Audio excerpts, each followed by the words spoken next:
What's up, everybody? Michael Borky here. I know we're doing live streams, and we'll do one tomorrow night, but Ole Miss and LSU just played an instant classic. I mean, an all-timer, 55-49. LSU had the throw to the end zone as time was expiring.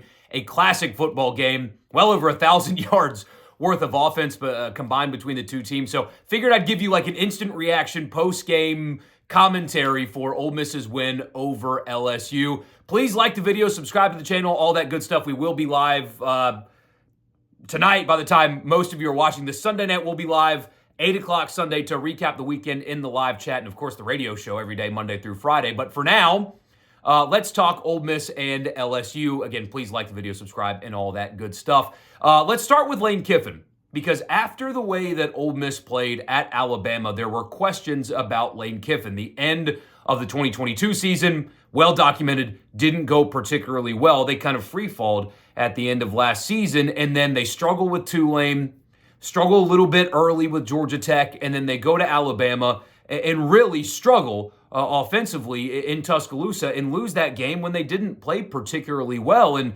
on the show and with you guys here on the channel, if you're a regular viewer of this, we talked about how kind of legacy defining these next two games were going to be for Lane Kiffin, LSU and Arkansas before their bye week. He is now at his longest stop in his coaching career, and there were fair questions about whether or not he was kind of losing his edge, or was he unable to build and sustain a program. We know he is a good offensive mind. He's established that at multiple places. We know he is a good coach. He won 10 games for the first time ever at Ole Miss, but there were questions about sustainability and can they get up off the mat and not let the Alabama loss kind of derail their season?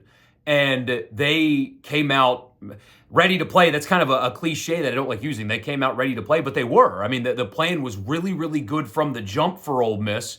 And they clearly made some adjustments up front. We'll talk about that here in a little bit. But that was a really big win for Lane Kiffin. People have been talking about signature wins lately. And I don't think that was exactly fair, because they hosted College Game Day and then won the game. Like, that is a thing that happened. That is a signature win. At least I think it is. But there has been justified concerns about the lack of signature wins, that he's beating teams he's supposed to, but they don't often elevate kind of like above their means and punch above their weight and win these games very often. And tonight they did. This is an elite level LSU team.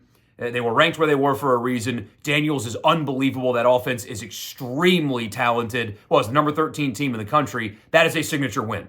Tonight was a signature win, especially with the way they played compared to the way they played last week. You had a field storming, which despite Greg Sankey's best efforts, it's still happening, and I love it because that's like the true essence of college football. But anyway, that was a big night for Lane Kiffin. I think he proved a lot to people like me who spent all week on the radio show talking about him. Last week was on him, right? If you're going to criticize a coach for the way his team plays and rip him apart for how he plays and how he acts going into the game, you got to praise when the exact opposite happens. There wasn't any goofy social media stuff. He didn't do anything in press conferences. It seems like he took the humbling from the Alabama game, channeled that, and turned out an elite level performance against a really, really good LSU team. So last week started with Lane Kiffin. The commentary after that game had to. This week, the commentary after this game has to start with Lane Kiffin as well. It was a big night for him. It's a really big win for him, and he proved a lot to a lot of people with the way his team played tonight. Before we get into anything else, before we talk about Dart and stuff like that, line play, offensive line play. Now, look, I'm not a coach. I'm just a talker, right? I'm just an airhead. They clearly made some adjustments schematically. They are doing different things in the run scheme game to create some lanes, but they were successful. And they, for the most part, were able to keep LSU off of Jackson Dart. Were they perfect? Well, no, but nobody's going to be perfect against that defensive front. How often did you hear the name Harold Perkins tonight? I mean, think about that. How often did you hear his name? Not very often. The Ole Miss offensive line deserves a ton of credit because they have been bad this season, quite frankly. They were bad at Tulane. At times they were bad against Georgia Tech. They were certainly bad last week in Tuscaloosa. Tonight they kept Jackson Dart clean. They created running lanes. There was one offensive holding penalty, I believe, in the game, so generally pretty penalty-free. They are why everything else went. Like Dart's the hero tonight, and he should be, and we'll talk about him. But without how the offensive line played, nothing else happens for Ole Miss tonight. Not another thing happens for Ole Miss tonight without a high-level performance from the offensive line against an elite-level LSU defensive front. So that's got to be, aside from Lane Kiffin, it's got to be about the offensive line. Any conversation about this game moving forward this week has got to start with the Ole Miss offensive line. But number 2, Jackson Dart. Jackson Dart, you guys know me by now, the way I talk about him. I've always thought that he had an incredibly high ceiling. I kind of admired how he handled himself last year coming into the program late, kind of getting forced out of USC and winning that competition and playing well and kind of navigating difficult circumstances a year ago. And then they bring in Spencer Sanders, and he kind of has to do it all over again, and said and did all the right things, beat out a 4-year starter, and it's just tough as hell. And he plays tough, and he's been that, but he hasn't had this moment. And he hadn't been the starting quarterback at Ole Miss very long, but he hadn't had this moment yet. And this moment was coming. The upside was always there. I thought the criticism of him, at least a lot of it anyway, wasn't valid. And I know you probably see flashing lights. I got the state game on right now.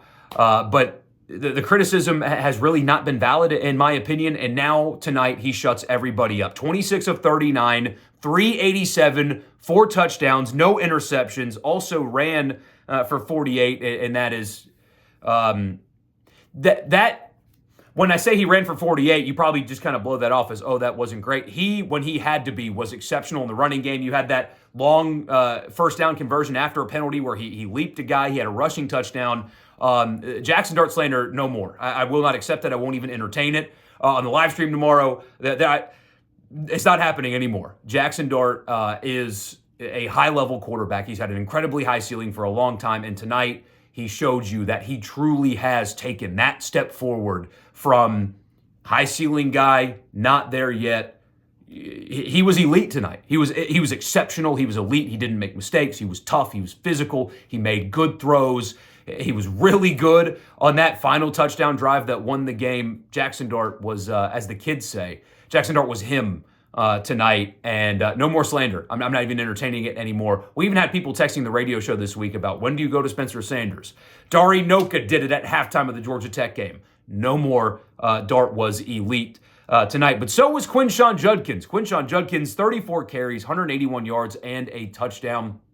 He showed you that he never left. When you give him just the slightest creases, when you give him running lanes at all, you can see how patient he is, and his vision and his balance. He's so hard to bring down, and even when you think you've got him down, you don't have him down. Quinshon Judkins is back. I don't think he ever left. I think he wasn't getting great protection, and he was battling a rib injury earlier this year. But that was the Quinshon Judkins that we saw a year ago. You give him some creases, and he can be so deadly. And his game tonight in the line play, blocking the way they did in the run game, was so important because offensively they got to stay on schedule. I mean, even like the negative rushing plays were 2-3 yards. You know, they weren't. You didn't have 2nd and 12, you had 2nd and 7, and that's so much easier as a play caller. And forgot to mention Charlie West Jr. earlier. He deserves credit as well. If you're going to rip him for bad offense, you got to praise him for good offense. But anyway, they were able to stay on schedule offensively, and it just allows them to open so many things up in this offense just by being on schedule. Even the tough 3-yard runs that he did sometimes were so important for their long drives. And almost all of Ole Miss's touchdown drives were long. I mean, what was it? Late in the fourth quarter when they had their best field position at their own, 35? Something like that. I don't have the drive charts in front of me, just the box score, but you get my point. They were able to stay on schedule offensively, and that's because of the line, and that's because of Quinshon Judkins. Ulysses Bentley was really good in his spelling of Judkins. He averaged 9 yards per carry, had 90 yards on 9 carries and a touchdown, that long touchdown, caught a couple passes as well.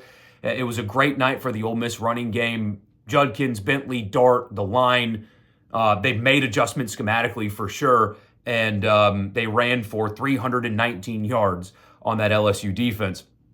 Trey Harris, he's back, he's healthy, and there were questions, and fair questions because we hadn't seen it yet, of, he's dominant, but it's Mercer and it's Tulane, and how will this translate into a bigger game like this? Can he be a dominant takeover receiver in games like this? And not only did he catch 151 yards worth of passes on 8 receptions, 14 targets, had that touchdown, but he was physical. He was physically dominant. Was that back shoulder throw that set up his touchdown run, I thought was almost more impressive than the touchdown, with just how, he was covered and just out physicaled his defensive back, but in the run game as well. If you watch that game closely, Harris was physical and nasty. And some people don't like this, but he would make, physical blocks and push his defensive back down the field, and then he'd tell him about it. He had that edge to him tonight, and he walked the walk with that talk, and really dominant tonight. And when you have a wide receiver one that dominant, it just goes to show you how missed he was in that offense. Jordan Watkins, just Mr. Consistent, man. 5 catches, 103 yards.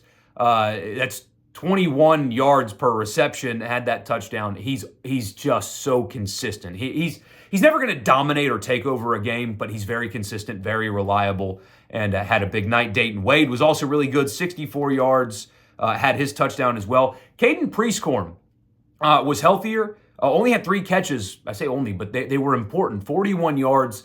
He was involved in the running game as well. Having a true tight end in this Ole Miss offense opens a lot of things up. But the plan was good from Weiss and Kiffin. They were a lot more creative, it felt like. But I imagine that helps when you're a little bit healthier and when your line is playing as well as they do and when your quarterback is playing as well as they did. When you put up, 387 passing yards, 320 rushing yards, the first 300 game under Lane Kiffin, I believe.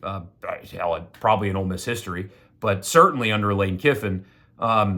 It's a special night offensively after they looked so bad a week ago. Adjustments, quality play, just a hell of a night. Hell of a night. They deserve the exact same praise as the criticism as they got last week. Everybody involved, from offensive line to quarterback to receiver to running back to coach, and everybody involved. Huge night. You don't score 55 points against LSU unless you were basically elite all around. Other side of the ball, not so much. Now, in fairness to the Ole Miss defense, Pete Golding in particular, LSU had better players on offense than Ole Miss did. I thought about it all game, and I saw the stuff on the internet about how Pete Golding sucks, and had Alabama fans for some reason in my mentions about it. There's very little things that I can think that they should have done differently. It's just Daniels has become a sniper. Just the deep balls that he is able to throw now to covered receivers at times and just put it in a perfect spot. He's become elite himself, and he was elite tonight. He wasn't the problem at all for LSU. He's special and so well-rounded. He's comfortable in the pocket. He's elusive. He can run, obviously, but short passes, he's good. Intermediate passes, he's good. Deep passes, he's good. And as a defensive coordinator that's overmatched, that can't really cover their receivers, you can't really generate pass rush. If you bring extra guys, then you leave one-on-one matchups leading to super explosive plays. But if you only bring 3 or 4 guys, you allow them to sit in the pocket and kind of pick you apart. But either one was a losing proposition. They did make Daniels have to work for it. LSU had long play drives. It's just he was so good, and his receivers are so good, and his offensive line is so good, and his tight end is so good, and they're schemed up really well. Ole Miss was overmatched tonight. That is a product. A lot of what happened tonight to Ole Miss's defense is a product of not having good enough players. But late in the game, they got a pair of stops that they absolutely had to have in the exact right spot, and they rose to the occasion. It was really bad for a long period of time.